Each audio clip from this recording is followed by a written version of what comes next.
একটা দোয়া শিক্ষা দেই, প্রত্যেক নামাজের পর, 5 ওয়াক্ত নামাজের পর আমার নবী সাল্লাল্লাহু আলাইহি ওয়াসাল্লাম এই দোয়াটা নিয়মিত পড়তেন। আমরাও পড়ার চেষ্টা করব। এই দোয়াটা 5 ওয়াক্ত নামাজের পরে অর্থ সহকারে বুঝে পড়বেন। নামাজে মনোযোগ ধরে রাখতে পারেন না, এই সমস্যা কি আপনাদেরও আছে ভাই?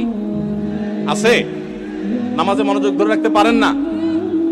আজকে আমি আপনাদেরকে নামাজে মনোযোগ ধরে রাখার জন্য কয়েকটা টিপস, কয়েকটা পরামর্শ দিয়ে যেতে চাই, এবং আমি নিজে এগুলোর উপরে আমল করে আলহামদুলিল্লাহ ফল পেয়েছি, পরীক্ষিত। এরকম আমলগুলোর মধ্যে 1 নম্বর হলো, ভালো করে শুনেন, 1 নম্বর হলো চোখের হেফাজত করবেন। চোখের, মোবাইলে বা বিভিন্ন ভাবে চোখ দিয়ে হারাম জিনিস দেখেন, মেয়েদের ছবি দেখেন, ফিল্ম দেখেন, নাটক দেখেন, বিভিন্ন হারাম জিনিস দেখেন, এটা আপনি বন্ধ করেন। পরীক্ষামূলক 1 মাসের জন্য আপনি একটু চোখের রোজা করেন, আত্মনিয়ন্ত্রণে করার চেষ্টা করেন। যেই পুরুষ নিজেকে নিয়ন্ত্রণ করতে পারে না, সে আবার কিসের পুরুষ, সে আবার কিসের যুবক? নিজেকে নিয়ন্ত্রণ করার চেষ্টা করেন, এবং চোখের হেফাজত যদি আপনি করতে পারেন, আমি আপনাকে লিখিত দিতে পারি, টানা যদি আপনি দীর্ঘদিন আপনি এই কাজটা করেন, ইনশাআল্লাহ আপনি নামাজ এবং যে কোনো ইবাদতের স্বাদ পাবেন। শুরু করবেন অন্তত। দ্বিতীয়ত, হারাম উপার্জন ছাড়তে হবে। কি ছাড়তে হবে? হারাম খাওয়া ছেড়ে দেন, হালাল খাবার গ্রহণ করেন, এটাও ইবাদতে মনোযোগ সৃষ্টি করতে সহযোগিতা করে।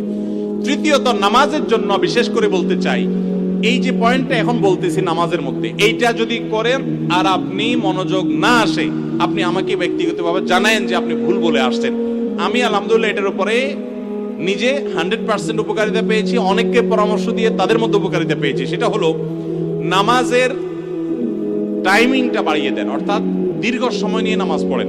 আপনার 4 রাকাত নামাজ পড়তে 5-6 মিনিট সময় লাগে, বা 6-7 মিনিট সময় লাগে, আপনি এটাকে ডাবল করে দেন, এবং সূরা ফাতিহা পড়ে একটু অপেক্ষা করে অন্য সূরা পড়েন, একটু সময় নেন।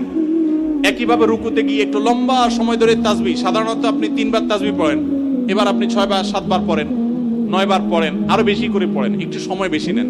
রুকু থেকে উঠেই আবার সিজদা যান সব সময়, আজকে সেটা করেন না।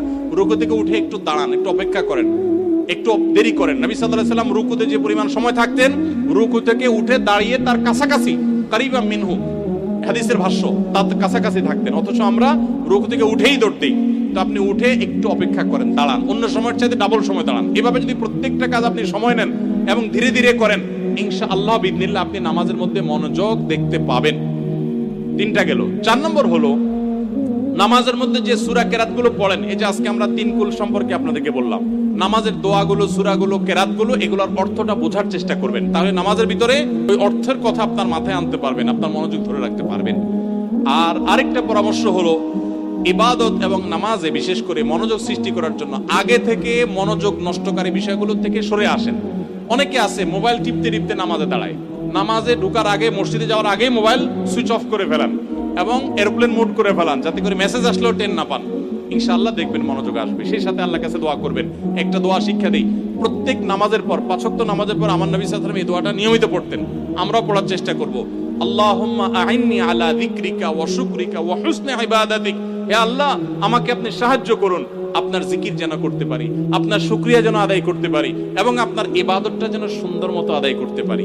এই দোয়াটা 5 ওয়াক্ত নামাজের পরে অর্থ সহকারে বুঝে পড়বেন, ইনশাআল্লাহ আপনার নামাজে আপনি মনোযোগ ধরে রাখতে পারবেন। আল্লাহ আমাদের সবাইকে তৌফিক দান করুন।